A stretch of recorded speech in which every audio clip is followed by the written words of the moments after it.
Doctor Bhimrao Ambedkar का जन्म 14 अप्रैल 1891 में महोबा मध्य प्रदेश में हुआ। उनके पिता श्री रामजी सतपाल और माता भीमाबाई सतपाल एक निम्न वर्ग के परिवार से बिलोंग करते। डॉक्टर भीमराव अंबेडकर बचपन से ही बहुत प्रभावशील थे, प्रतिभाशील थे।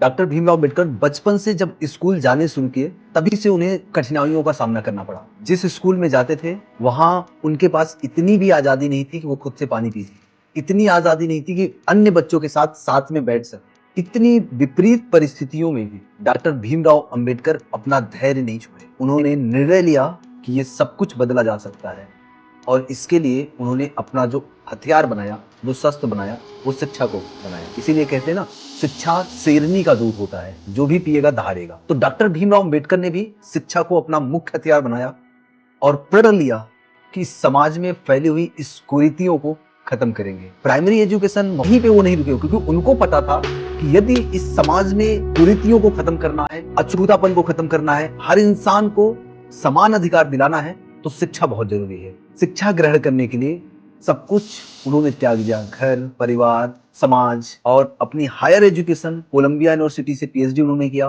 London school of e commerce से उन्होंने बीएससी किया। इसके अलावा लगभग 32 डिग्रियां हासिल करने के बाद जब पुनः वो भारत आए तो उनको फिर उसी चीज का सामना करना पड़ा। एक शिक्षित व्यक्ति जो दुनिया की टॉप यूनिवर्सिटियों से डिग्री पीएचडी करके आता है, फिर भी उसे भारत जैसे देश में इस बात का सामना करना पड़ता है कि वो एक छोटी जाति से। ये हमारे देश का दुर्भाग्य नहीं तो और क्या होगा। उस व्यक्ति को होटल तक नहीं मिलता, उस व्यक्ति को आवास तक नहीं दिया जा सकता। वो इसलिए नहीं कि उसके अंदर काबिलियत नहीं है, इसलिए नहीं कि वो क्वालिफाइड नहीं है, इसलिए नहीं कि उसके पास डिग्री नहीं है, बल्कि इसलिए ये सब कुछ किया जा रहा था उस आदमी के साथ, उस प्रतिभाशील व्यक्ति के साथ, क्योंकि वो एक अछूते जाति में पैदा हुआ था। उसका कसूर इतना था। लेकिन कहते हैं ना, हर संघर्ष के बाद सफलता जरूर मिलती है। तो डॉक्टर भीमराव अंबेडकर ने भी ठान के रखा था कि इस देश से, इस राष्ट्र से ये जो कुरीति, ये जो अभिशाप फैला हुआ है अछूते जाति को, उसको खत्म करेंगे। और उन्होंने आजीवन संघर्ष किया। इतना शिक्षित होने के बाद जब इस तरह से उनके साथ व्यवहार किया गया तो उन्होंने निर्णय लिया कि समाज से ये जो बुराइयां, अछूतेपन, बुराइयां फैली हुई हैं, इसको खत्म करेंगे। इसके लिए उन्होंने बहुत सारे संघर्ष किए, आंदोलन किए, बहुत सारे संघर्ष हुआ उनका, बहुत संघर्ष किया, बहुत सारे आंदोलन किए और बहुत सारे ऐतिहासिक समझौते भी किए। 1927 में डॉक्टर भीमराव अंबेडकर ने महार सत्याग्रह चालू किया, जिसमें उन्होंने ये बताया, उस सत्याग्रह के माध्यम से उन्होंने जो अछूते समाज के लोग थे, जिन्हें पानी पीने का अधिकार नहीं दिया जाता था, तालाब से पानी निकालने का अधिकार नहीं था, उन समाज को पानी पीने का अधिकार भी दिलाया और उस तालाब से पानी निकालने का भी अधिकार दिलाया।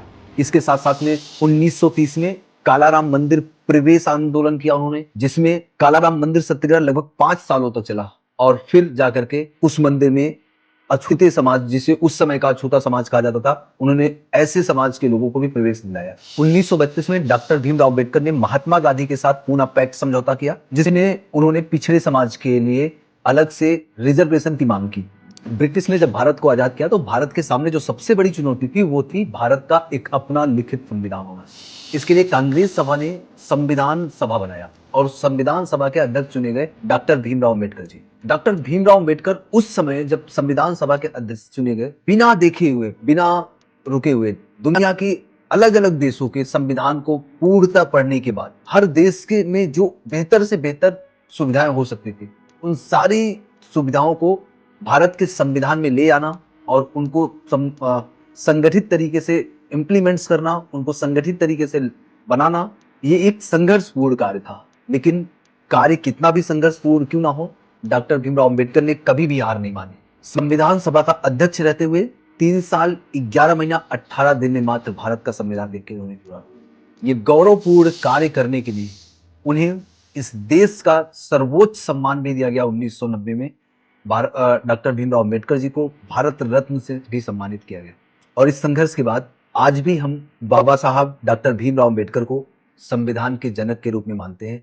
और इस संघर्ष के बाद आज हम बाबा साहब डॉक्टर भीमराव अंबेडकर को संविधान निर्माता कहते हैं, संविधान के जनक कहे जाते हैं, संविधान के पिता कहे जाते हैं। इस राष्ट्र इतना संघर्ष करने के बाद जब भारत आजाद हुआ तो डॉक्टर भीमराव अंबेडकर पहले कानून मंत्री थे और कानून मंत्री रहते हुए उन्होंने समाज के लिए बहुत सारे योगदान दिए। समाज में समानता लाने के लिए निरंतर अथक परिश्रम करते रहे और उनकी कोशिश आज हमें समाज में एक बेहतर, एक अच्छा, एक समानता का अधिकार दिया है, जिसके हम आजीवन कृतज्ञ रहेंगे। अगर आप सोच के देखिए, अगर डॉक्टर भीमराव अंबेडकर साहब ने हमें ये संविधान नहीं दिया होता, हमारे पास अगर इस तरह का कॉन्स्टिट्यूशंस नहीं होता, तो आज समाज हमें किस स्तर तक ले जाता। आज समाज जातियों में बटा हुआ होता और ऐसी कुरीतियों में फंसा हुआ होता जहां पे कोई एक व्यक्ति दूसरे व्यक्ति को इस स्तर तक दबा देता जहां उसकी मानवता के सारे हदें पार हो जाते। इतना सब कुछ करने के बावजूद भी धर्म लोगों को इस प्रकार से प्रताड़ित कर रहा था कि डॉक्टर भीमराव अंबेडकर इन सब चीजों से विचलित होकर 14 अक्टूबर 1956 को अपने लाखों समर्थकों के साथ बौद्ध धर्म अपनाते हैं और उसके बाद से उन्होंने अपना पूरा जीवन काल बौद्ध धर्म के प्रचार प्रसार में बिताया और इस तरह से 6 दिसंबर 1956 को बाबा साहब ने अपनी आखिरी सांस इस दुनिया में ली और वो हमेशा के लिए हमारे दिलों में अपनी जगह बना गए और हमेशा के लिए। तो आज जब कभी भी समाज में अगर आपको ये लगता है, इस दुनिया में अगर आपको कहीं ये लगता है कि हम प्रताड़ित किए जा रहे हैं, हमारा शोषण हो रहा है, तो वो शोषण इसलिए हो जा रहा है हमारा क्योंकि हम संघर्ष करने से भाग रहे हैं। आप एक बार सोच के देखिए, 1891 का वो दौर जहां पे अछूते समाज को लोगों के साथ बैठने का अधिकार नहीं था, जहां पे अछूते समाज को गले में मटके बांधने पड़ते थे ताकि वो बाहर कहीं थूक ना सके, उस समाज में डॉक्टर भीमराव अंबेडकर साहब ने किस स्तर तक का संघर्ष किया होगा। तो यदि समाज ने आपको सम्मान पाना है, समाज में आपको अपने हित का संरक्षण करना है, तो सबसे पहले आपको संघर्ष करना पड़ेगा, सबसे पहले आपको शिक्षित रहना पड़ेगा। इसलिए डॉक्टर भीमराव अंबेडकर साहब के जो 3 मुख्य संदेश थे वो बहुत इंपॉर्टेंट हमारे जीवन में। इसलिए हमारे जीवन में डॉक्टर भीमराव अंबेडकर साहब का 3 मुख्य उपदेश था हमारे जीवन में, वो हमेशा से हमें आगे बढ़ाता है। उनका जो उपदेश था, शिक्षित रहो, संगठित रहो और संघर्ष करो। अगर जीवन में सफल होना है तो आपको इन तीनों संदेश को as it is as follow करना पड़ेगा। आप अपनी शिक्षा पे विशेष ध्यान दें और शिक्षित बने। काम करने के लिए अपना संगठन बनाएं और संगठित रहें और संघर्ष करने से कभी भी ना भागें, क्योंकि जीवन में कोई भी सफलता बिना संघर्ष के नहीं मिलती। इसलिए संघर्ष आपका आजीवन कर्तव्य होना चाहिए।